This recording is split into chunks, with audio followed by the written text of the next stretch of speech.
What happened to these 5 men is like something straight out of a movie script. Now I'll tell you their fascinating and gripping stories.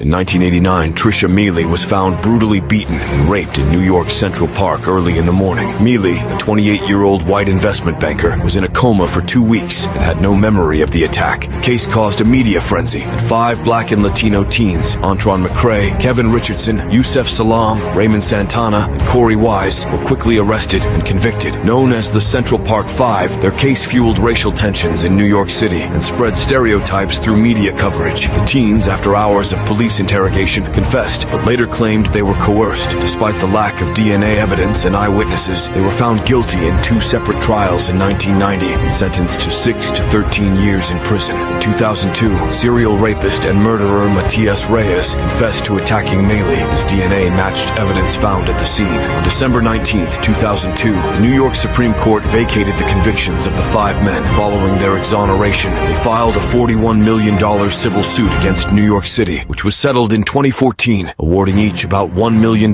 for every year they spent in prison. This case revealed the deep racism in the American justice system and how the media can amplify these prejudices. In the late 1980s, the crime rate in New York was high, and the police were eager to find a suspect, which led to these young men being wrongly accused. The attack on Meili further strengthened negative stereotypes about young black men. The media labeled these young men with derogatory terms like animals and savages, increasing racial fear and anger. Figures like Donald Trump fueled the situation by calling for the return of the death penalty. At that time, the media's stance hindered a fair trial. The 5 young men spent years in prison for a crime they didn't commit.